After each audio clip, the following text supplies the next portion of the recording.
बेपनाह प्यार तुमसे भाग 19। जब ऋषभ ने वीडियो कॉल पर देखा कि रवि अनुष्का का हाथ पकड़े उसे ये जॉब छोड़ने के लिए कहता है, तो ये सब देखकर ऋषभ को बहुत तकलीफ होता है और वो गुस्से में कॉल काट कर अपना लैपटॉप बंद कर देता है।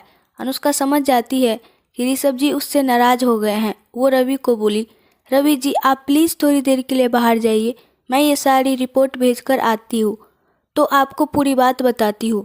रवि, ये रिपोर्ट भेजनी ही क्यों है आपको? मैंने कहा ना आप ये जॉब अभी इसी वक्त छोड़ रही है। आप चलिए मेरे साथ, नहीं तो मैं आंटी जी को ऋषभ के बारे में सब कुछ बता दूंगा। अनु को गुस्सा आ गया। ये क्या बेवकूफ़ी है रवि जी, मैंने कहा ना मैं थोड़ी देर में आकर आपको सब बताती हूँ, आप प्लीज़ बाहर जाकर बैठिए। रवि गुस्से में बाहर चला जाता है। रवि के जाते ही अनुष्का फिर से ऋषभ को कॉल लगाई। सॉरी सर, वो मैं आपको सारी डिटेल्स देती हूँ। सर ये सारी डिटेल्स तो सिर्फ एक शिफ्ट के वर्करों की है, पर जो अभी 5 बजे से दूसरी शिफ्ट के वर्कर्स हैं उनके नाम तो मैं आपको भेज देती हूँ, पर उनके वर्क की डिटेल्स नहीं भेज पाऊँगी क्योंकि मेरा रिपोर्टिंग टाइम सुबह 10 बजे से है और इन वर्कर्स की छुट्टी सुबह 6 बजे तक होती है। ऋषभ बोला, तो ठीक है मिस अनुष्का, आप बीच बीच में नाइट शिफ्ट भी कर लिया कीजिएगा, इससे आपका रिपोर्ट तैयार करने में आसानी होगी। अचानक ऋषभ बोला, ऋषभ जी आपको नाइट शिफ्ट का मतलब समझ भी आ रहा है? गुस्से में अनु बोली, यहाँ इतने सारे मेल पर्सन के साथ, वो भी रात में। मिस अनुष्का, ऋषभ जी नहीं, ऋषभ सर, मैं आपका बॉस हूँ। सॉरी सर, वो गलती से मुंह से निकल गया, अफसोस करते हुए अनुष्का बोली। और दूसरी बात, आप कोई बला की खूबसूरत तो है नहीं कि सारे वर्कर्स अपना काम छोड़कर आपको देखेंगे। आप अपने काम पर फोकस कीजिए। हाँ, अगर आप यूं ही अपने वर्क प्लेस पर अपने बॉयफ्रेंड के साथ बातें करते रहिएगा और उन्हें बार बार मिलने बुलाते रहिएगा तो हो सकता है कि उन्हें लगे कि आप इसी टाइप की लड़की है, तो वो ज़रूर आपसे बदतमीजी करने की कोशिश करेंगे। इसलिए अभी एक सप्ताह आप रेगुलर एक शिफ्ट में रहिए, फिर बीच बीच में नाइट शिफ्ट भी कर लिया कीजिएगा। चलिए अब आप घर जा सकती है। और ऋषभ ने तुरंत ही फ़ोन काट दिया। गुस्से में अनुष्का बड़बड़ाने लगी, पता नहीं ये अपने आप को क्या समझते हैं। समय के साथ इंसान के नेचर बदल जाते हैं, पर इनका नेचर कभी नहीं बदलेगा। ये कल भी अकरू खरूस अड़ियल थे और आज भी है। मैं नाइट शिफ्ट कैसे करूँगी? यहाँ तो सब मुझे खा जाने वाली नज़रों से देखते हैं। हे भगवान, मेरी ही राहों में रोरे बिछाने थे आपको। अरे बाहर रवि जी मुझसे नाराज़ खड़े होंगे, पहले उन्हें समझा देती हूँ। अचानक अनुष्का को रवि का ख्याल आया और वो दौड़कर फैक्ट्री से बाहर निकल गई। इसी तरह अनुष्का को फैक्ट्री में काम करते 5 दिन हो गए। वो अपने काम के प्रति कितनी ईमानदार है ये तो हम सभी जानते हैं। उसने जितनी भी रिपोर्ट बनाई इससे ज़्यादा कुछ हेर फेर के बारे में पता नहीं चला, पर नाइट शिफ्ट की 2 रिपोर्ट पर ही ऋषभ को शक हो गया कि फैक्ट्री के मालों का घपला रात में ही होता है। अचानक एक दिन ऑफिस जाने के टाइम अनु की मुलाकात जूली से हो गई। दोनों आपस में मिलकर बातें करने लगी। जूली बोली, मुझे ये जानकर बहुत बुरा लगा कि मेरे कारण नए बॉस ने तुझे फैक्ट्री में भेज दिया, पर ये भी तो सोच, बॉस तुझ पर इतने कम दिनों में कितना विश्वास करने लगे हैं। फिर सबसे बड़ी बात, अब तुझे मेरी तरह घंटों घर जाने के लिए ऑटो का वेट भी नहीं करना पड़ता है। फैक्ट्री से तेरा घर बस 10 कदम पर ही है और तुझे कंपनी की गाड़ी भी आराम से मिल जाती है। तेरा आने जाने का खर्च भी बच जाता है। अनु को भी तभी रियलाइज हुआ कि जूली सही बोल रही है। उस पर 2 घंटे के लिए अलग से सैलरी। अच्छा ये सब छोड़, पहले ये तू बता, उस दिन सर के कैबिन से रोते हुए क्यों निकली थी? क्या तुझे उन्होंने डांटा था या कुछ और? अनु बोलते बोलते रुक गई। जूली बोली, तू अपने दिमाग के घोड़े को दौड़ाना बंद कर। ऐसा कुछ नहीं है, बल्कि मेरी माँ जिस हॉस्पिटल में एडमिट थी, सर तो वहाँ भी हमसे मिलने आए थे। उन्होंने अपनी तरफ से इलाज का सारा खर्च किया, तो तू रो क्यों रही थी? अरे उस दिन मैं सर को थैंक यू बोलने गई थी, तभी माँ की तबीयत ज़्यादा बिगड़ गई और ऋषभ सर ने मुझे 5 दिनों के लिए पूरी सैलरी के साथ छुट्टी दे दी थी। पर तू मेरा फ़ोन क्यों नहीं उठा रही थी? क्या तुझे सचमुच नहीं पता, जिस दिन माँ की तबीयत बिगड़ी थी उसी दौरान माँ को एडमिट करवाने के चक्कर में मेरा फ़ोन कहीं गिर गया। फिर मेरे मोबाइल में तेरा नंबर ही नहीं था और इधर इतना बिजी थी कि किसी से तेरा नंबर भी नहीं मांग पाई। पर कल मैंने तेरा नंबर रंजीत सर से ले लिया है, बल्कि आज मैं तुझे कॉल करने ही वाली थी। तू ठीक है? हाँ सॉरी यार, मेरे कारण तुझे कोई बात नहीं? ठीक है तो मैं निकलती हूँ, पर सच पूछ तो हम ही गलत थे, हमारे नए बॉस बहुत अच्छे हैं, बहुत किस्मत वाली होगी वो लड़की जिससे उनकी शादी होगी। ये बोलकर जूली तो चली गई, पर अनुष्का वही खड़ी अफसोस करती रही। मैं ऋषभ जी को क्या क्या नहीं बोल दी। मेरे मन में इतने बुरे विचार, वो भी उनके प्रति, आया भी कैसे। प्लीज़ ऋषभ जी मुझे माफ़ कर दीजिए, पर एक बार मैं उनसे माफ़ी मांग लेती हूँ, पर वो मुझसे बात कहाँ करते हैं। वो सोचते सोचते आगे बढ़ ही रही थी कि तभी पीछे से ऋषभ गाड़ी का हॉर्न बजाया जा रहा था, पर अनु अपने ख्यालों में इतना खोई हुई थी कि उसे कुछ सुनाई ही नहीं दे रहा था। ऋषभ बोला, मिस अनुष्का, मिस अनुष्का, और ऋषभ जोर से ब्रेक मारी तो डर से चौंक कर अनु वहीं गिर गई। फिर वो गुस्से में बिना ऋषभ को देख चिल्लाई, अंधे हो क्या, दिखाई नहीं दे रहा? तुम्हें गाड़ी चलाने नहीं आती है तो चलाते क्यों हो? ऋषभ भी गुस्से में गाड़ी से उतरा और अनुष्का की तरफ हाथ बढ़ाकर उठने के लिए कहा।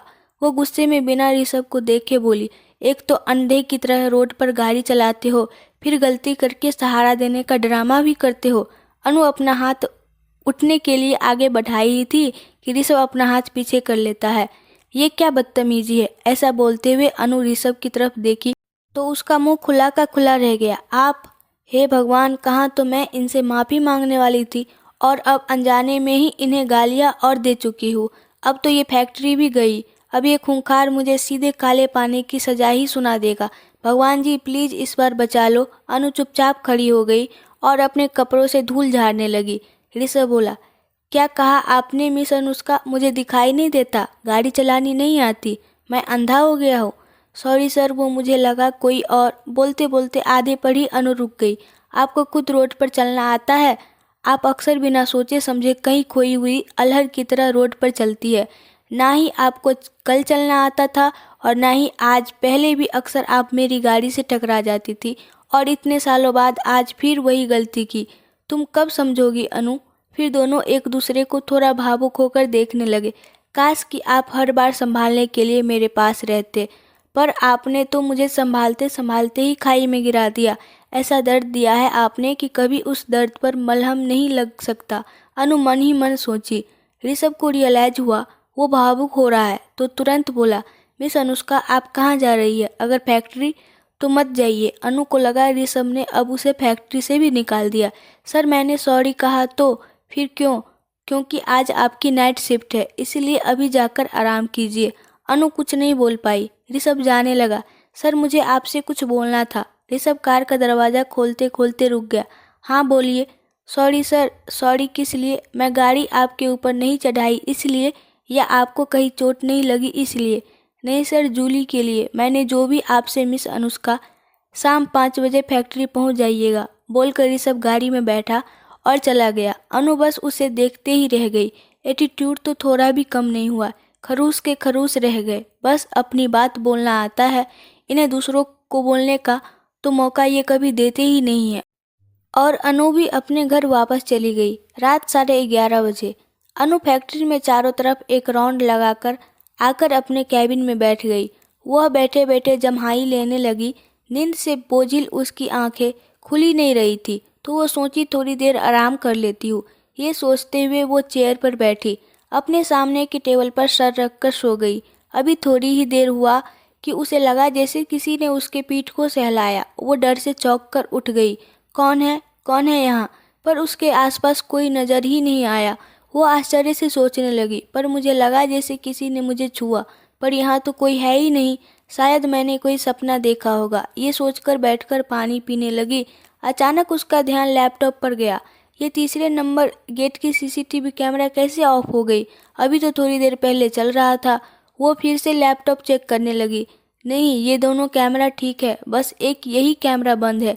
ये बंद है या फिर इसे बंद कर दिया गया है। वो कुछ सोचते हुए अपनी मोबाइल उठाई और तीसरे नंबर गेट की ओर चल पड़ी।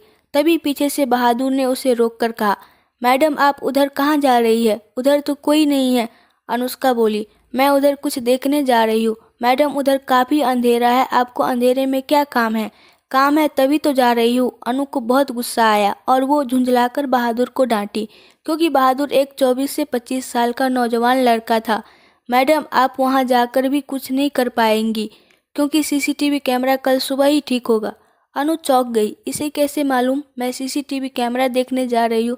तुम्हें कैसे मालूम वो खराब है? कहीं तुमने ही तो नहीं मैडम जी, अक्सर तीसरे नंबर गेट की सीसीटीवी कैमरा आधी रात को ही खराब हो जाती है, इसलिए कहा। तुम चलो मेरे साथ। माफ़ करना मैडम जी, मुझे मेरी जान बहुत प्यारी है और मेरे घर में माँ बाप भाई बहन सब है, तो मैं इतना बड़ा रिस्क नहीं ले सकता और आपको भी मना कर रहा हूँ। अगर अपनी जान प्यारी है तो जाकर चुपचाप अपने कैबिन में बैठ जाइए और जो हो रहा है वो होने दीजिए। यानी तुम सब बात जानते हो। मैं कहाँ कुछ जानता हूँ, मैं तो 1 और 2 नंबर गेट पर पहरा दे रहा हूँ। नंबर 3 पर ज़्यादा अंधेरा है तो मैं वहाँ जल्दी आता जाता ही नहीं हूँ। अनु गुस्से में उसे देखी और तीसरे नंबर गेट पर जाने लगी। ओए मैडम, बात मान जाइए। अनु उसकी बात अनसुना करते हुए आगे बढ़ती ही गई। वो वहाँ जाते ही चौंक गई। कुछ लोग ट्रक में सामान के कार्टून्स रख रहे थे। ये लोग फैक्ट्री के तैयार माल चोरी कर कहीं और भेजने के चक्कर में लग रहे हैं। अनु थोड़ा डर गई क्योंकि वो लोग कुल 12-13 आदमी थे। अनु सोची, मैं अकेले इन सब का मुकाबला कैसे करूँगी? पुलिस को फ़ोन करती हूँ। नहीं, पहले ऋषभ जी को ये सारी बातें बता देती हूँ। वो ऋषभ को कॉल लगाई पर कॉल लग ही नहीं रहा था। कवरेज एरिया से बाहर बता रहा था। अब ये कहाँ चले गए? फिर वो रंजीत सर को कॉल लगाई। उन्होंने कहा, मैं जल्दी ही आ रहा हूँ, तब तक आप कुछ मत कीजिएगा। उसके बाद अनु पुलिस को कॉल लगाई और उन्हें भी सब बात बताकर जल्द से जल्द आने के लिए कहा। फिर वो लगातार ऋषभ को कॉल लगाने की कोशिश करती रही। अनुष्का अंधेरे में दूर खड़ी उन लोगों को देखती है। उसे अंदर ही अंदर बहुत डर भी लग रहा था। ये ऋषभ जी का कॉल क्यों नहीं लग रहा है? रंजीत सर फैक्ट्री से काफ़ी दूर रहते हैं और पुलिस तो आराम से आएगी। तब तक ये लोग भाग गए तो? मेरे पास तो इनके खिलाफ कोई प्रूफ भी नहीं है। वहाँ इतना अंधेरा है कि फ़ोटो में भी किसी का चेहरा साफ साफ नज़र नहीं आ रहा। तभी अनु मोबाइल में रिकॉर्डिंग करने की कोशिश कर ही रही थी कि अचानक उसकी मोबाइल बज उठी और वो घबराकर उसे साइलेंट करने की कोशिश करने लगी। उसे लगा कहीं उसके मोबाइल की रिंग किसी ने सुन लिया तो वो लोग सतर्क हो जाएंगे और उन लोगों को उस पर शक हो जाएगा। पर जिसका डर था अनुष्का को, वही हुआ। सारे वर्कर्स का ध्यान मोबाइल की रिंग की तरफ गया। कोई है, शायद कोई है वहाँ। कहीं किसी ने हमें देख तो नहीं लिया? जाकर देखो पहले। उधर से किसी की आवाज़ आई। 4 से 5 आदमी अनुष्का की तरफ दौड़े। वो घबराकर छुपने की कोशिश करने लगी। लगता है कि इन्हें पता चल गया कि कोई है यहाँ। अगर रंजीत सर और पुलिस जल्दी यहाँ नहीं पहुँचे तो मेरी मौत निश्चित है। क्या करूँ? एक बार फिर से कॉल करके इन लोगों को जल्दी आने के लिए बोलती हूँ। वो मोबाइल देखी तो ऋषभ जी, इन्होंने मुझे कॉल किया था और मैं इन्हें बता भी नहीं पाई कि मैं यहाँ किस हाल में हूँ। वो जल्दी से कॉल बैक की। ऋषभ ने कॉल उठाया ही था और हेलो हेलो किया ही था कि किसी ने उसके हाथों से मोबाइल छीनकर उसे ऑफ कर दिया और सब उसे घेर कर खड़े हो गए। अनुष्का बोली, क्या है ये? मेरा मोबाइल क्यों ऑफ किया? लाओ दो मेरा मोबाइल। वर्कर्स, ताकि तुम पुलिस को कॉल कर दो। क्या कर रही थी तुम यहाँ? हमारी इंक्वायरी? बॉस को बताओगी हमारे बारे में? अनुष्का कुछ नहीं बोली। वो चुप रही। जानती हूँ इन्हें रोकना मेरे अकेले की बस की बात नहीं है, पर थोड़ी देर तो अपनी बातों में इन्हें उलझा ही सकती हूँ। देखो, तुम लोग जो भी कर रहे हो वो सब गलत कर रहे हो। अगर बॉस को मालूम चला तो तुम्हारी जॉब तो जाएगी ही, साथ ही साथ चोरी और हेराफेरी के मामले में तुम लोगों को जेल भी जाना पड़ेगा। अपने बारे में ना सही, पर अपने परिवार वालों के बारे में तो सोचो। यारो, ये मैडम जितनी सुंदर है, लेक्चर भी इतनी ही सुंदर देती है। पर क्या है ना मैडम जी, हम अपने बीवी बच्चों के बारे में ही सोचकर ये सब कर रहे हैं। दिन भर काम हम करते हैं और ऐश मौज से हमारे बॉस लोग रहते हैं। अगर आज हमारी जान चली जाएगी तो हमारे परिवार का क्या होगा? उनकी देखभाल कैसे होगी? तुम्हारे बॉस तो आएंगे, संतावना देकर, 4 बातें बोलकर, अफसोस जताकर चले जाएंगे, पर उसके बाद क्या होगा? कोई एक बार भी हमारे घर झांकने नहीं आएगा कि हमारे परिवार वाले किस हाल में जी रहे हैं। कभी 2 वक्त का खाना भी नसीब हुआ है या नहीं? हमारे बच्चे स्कूल गए हैं या नहीं? हमारे माँ बाप की दवाइयों का खर्च कहाँ से आएगा? और तुम बोल रही हो कि हम गलत कर रहे हैं। हम शुरू से इस फैक्ट्री का भला सोच रहे थे, पर इससे हमें क्या फ़ायदा हुआ? इसलिए अब हम सिर्फ अपने परिवार के बारे में सोचते हैं और खुश भी है। अपने बीवी बच्चों की हर ज़रूरत को पूरा भी करते हैं। इससे ज़्यादा हमें क्या चाहिए? और इसके लिए अगर हमें थोड़ी चोरी और हेराफेरी करनी भी पड़े तो हम खुशी से करेंगे। फिर हम तो कहते हैं कि तुम भी हमारे साथ मिल जाओ, आराम से मिल बांट कर खाएंगे। अनु बोली, नहीं, मैं ना ही ये सब करूँगी और ना ही तुम लोगों को करने दूँगी। अभी तुरंत पुलिस यहाँ आ जाएगी, फिर देखना तुम लोगों के साथ क्या होता है। क्या तुमने पुलिस को खबर दी है? हाँ, और रंजीत सर को भी। ये लोग यहाँ किसी भी समय पहुँचते ही होंगे। सभी वर्कर्स डर गए। सब एक दूसरे का मुंह देखने लगे। ये कोई डरने की बात नहीं है दोस्तों। पुलिस को आने दो और बॉस को भी, पर उन्हें यहाँ हमारे खिलाफ कुछ मिलेगा तब तो। सब आश्चर्य से उस एक वर्कर को देखने लगे जिसका नाम दिनेश था। नहीं समझे, इस फैक्ट्री से हमें जो भी मिला है हम सब ने मिल बांट कर ही खाया है। ये मैडम जी भी तो हमें इस फैक्ट्री से ही मिली है। तो समझ गए या खुलकर समझाओ? सभी समझ गए और एक दूसरे का मुंह देखकर हंसने लगे। अनुष्का इनकी इरादे समझ गई।